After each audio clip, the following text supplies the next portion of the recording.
Hi guys and welcome back to Slice of Mike. So first off, I am sorry for not posting as frequently as I used to. I've just been very busy and I haven't had time to film as much as I have in the past. I've been off schedule, but I think I'm getting back on track and I can at least post one video a week, hopefully two if I am feeling especially productive. So today I'm doing my April wrap-up, and I've actually already done this video, but it was completely out of focus, so I had to scrap all that footage and I'm saying everything over again. So if I seem a little ragey, that is why. Thank God for coffee because I need it. Another note is that I'm splitting up my wrap-up and my TBR, so I'll post my wrap-up this week and my TBR either on Saturday or next week whenever I can get it done. And I know I said I would do it last time and I didn't do it. I promise I will do it this time. You can hold me to my word. The first book that I read in April is Why We Broke Up by Daniel Handler. This is about two high school students named Min and Ed who have a relationship together. It's a very short-lived relationship. It doesn't work out for various reasons, and Min is writing a letter to Ed in this book explaining all the reasons why they broke up. This book was personally recommended to me as something that I would enjoy, and I have to say I loved it a lot. I gave it 5 stars out of 5 on Goodreads. I thought it was the best YA book that I have read in a long time. This book reminded me of why I started reading YA in the first place, which is because I like the characters and I like the fact that they're all emotionally raw. There's a lot of room for improvement. Yes, they have a lot of problems, and the characters in this book can get a little whiny, but I mean, they're teenagers, and that's just part of life, and I love the fact that you can build a story around these characters. There's just a lot of development, which is really cool. The next book that I read in April is Vicious by V.E. Schwab, which I read specifically because I read A Darker Shade of Magic in March and I really enjoyed it, and that was the first book I read by her, so I wanted to read something else. This book is about two college students named Victor and Eli. They are researching superpowered individuals, specifically how these people are getting their abilities. So Victor and Eli find out how that is happening, they replicate that with an experiment, and they both end up with abilities of their own. The book cuts between scenes in college and then 10 to 15 years down the road after the boys have become enemies for reasons which are talked about in the book. And yeah, I really enjoyed it. I gave it 4 out of 5 stars. It wasn't the best superhero book I've ever read, but I liked the themes in the book a lot, that gray area between good and evil. And I also wrote a very detailed review on Goodreads about my thoughts. It's been a while since I've read it, so I kind of forgot what I thought of it. If you want to know more about that, you can check out my Goodreads page. The next book that I read is The Iron Trial, which is the first book in the Magisterium series by Holly Black and Cassandra Clare. This is about a young boy named Callum who is a mage. He finds out he has magical abilities, and he has to attend a school known as the Magisterium against his will. So Callum is kind of a reluctant wizard character. He makes friends at school, he makes enemies, and he learns about this villain known as the Enemy of Death who basically wants to take over the world and destroy the Magisterium. Again, I read this one a while ago. It was one of the first books that I read in April, so I really don't remember what my thoughts were on it. Plus, it's middle grade, so it's not super complex. There isn't a whole lot going on.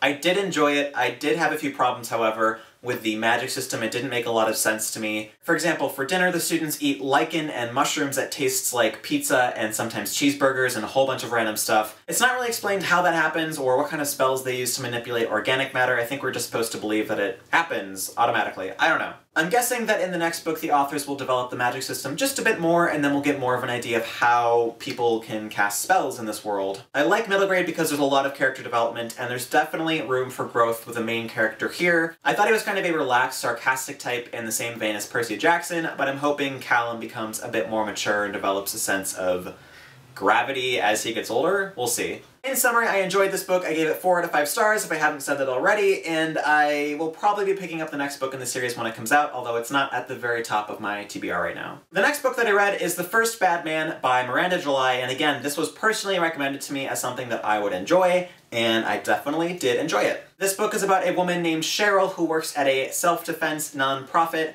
and she has quite a few problems in terms of her personality and how people interact with her. So one day Cheryl's boss tells her that his daughter named Clee is coming to live with Cheryl, and there's nothing she can do to stop it because Clee needs a place to stay. So then the rest of the book is about the relationship that develops between the two women, and it kind of goes from them being enemies to friends to maybe something more than friends. I gave this book 5 out of 5 stars because I loved it. I liked the writing especially. It reminded me of David Sedaris. It was kind of funny, but also very on point. Next on my list are The Strain and The Fall, which are co-written by Guillermo del Toro and Chuck Hogan as part of the Strain trilogy. So this series is about a vampiric plague that hits New York City, and the only people that can stop it are an old guy from Europe and this CDC doctor named Ephraim. I first got turned on to the series when I saw the show that's on FX called The Strain, and the first season of the show very closely follows the first book in the series. I loved the first season, so I wanted to know what happens next, which is why I picked up the next book in the series. Which was a bit of a mistake because this book was just not good. I didn't enjoy it at all, and I'm kind of over the series at this point, which is sad because I first read this because I wanted to know what happens next in the story, and now I just don't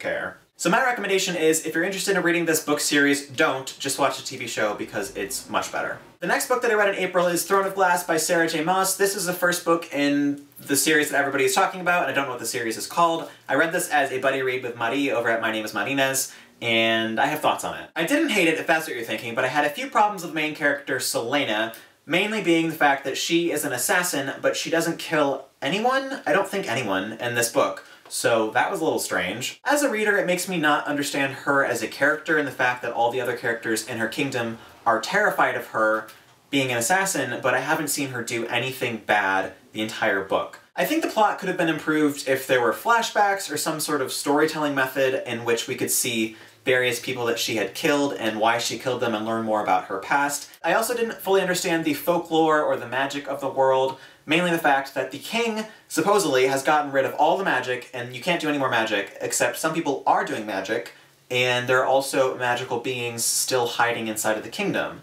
So I didn't get a lot of that sense of what was going on there, and maybe that'll be more explained in the next book in the series. I was surprised to find out that the love triangle didn't bother me as much as I thought it would. After reading Red Queen, I was just over love triangles, but surprisingly here it was kind of understated and the romance wasn't a huge factor of the book, so I could deal with it. So I didn't really like this book, but I've heard a lot of other people say that the first book isn't the best and that the series improves from here, so I will pick up the first book, but I'm a bit wary of the series after reading this one. And to wrap up my wrap-up, I did read a few graphic novels in the month of April. I don't usually read graphic novels, but I've been hearing a lot about certain series and I wanted to try them out for myself. The first book is Saga Volume 1, which I don't need to say anything about because I'm sure everybody else has read it. I liked the intersection of sci-fi and magical elements in this book, and I will definitely be continuing on with this series. The next graphic novel I read is Sex Criminals Volume 1, and I loved this so much. It's probably the best graphic novel I've read in a long time. So this is about two people who have the ability to stop time every time they have sex, and that alone was enough to hook me. The female character works at a library and it's going bankrupt, so they come up with a plan to save the library by robbing a bank. However, it's not that easy. They come across a few obstacles, including other people who have the same abilities that they have. So yes, this graphic novel is about sex, but it's not only about sex, and I really wish I had read this earlier because I would have included it in the 5 books that are better than a BF video that I did,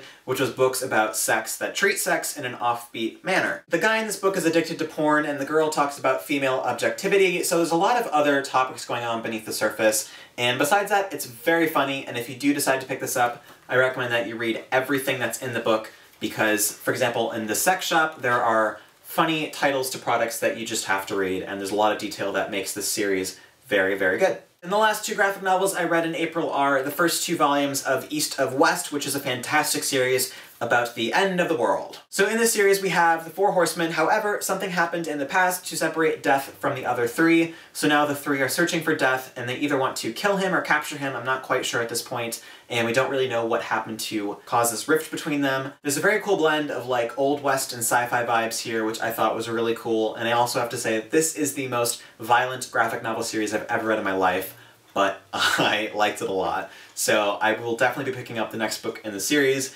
and I'm really enjoying it. So that is it for my wrap-up today. I will be talking about my May TBR in a future video coming up soon, probably in the next week, so look forward to that, and I hope you guys all have a great weekend, and I will talk to you later.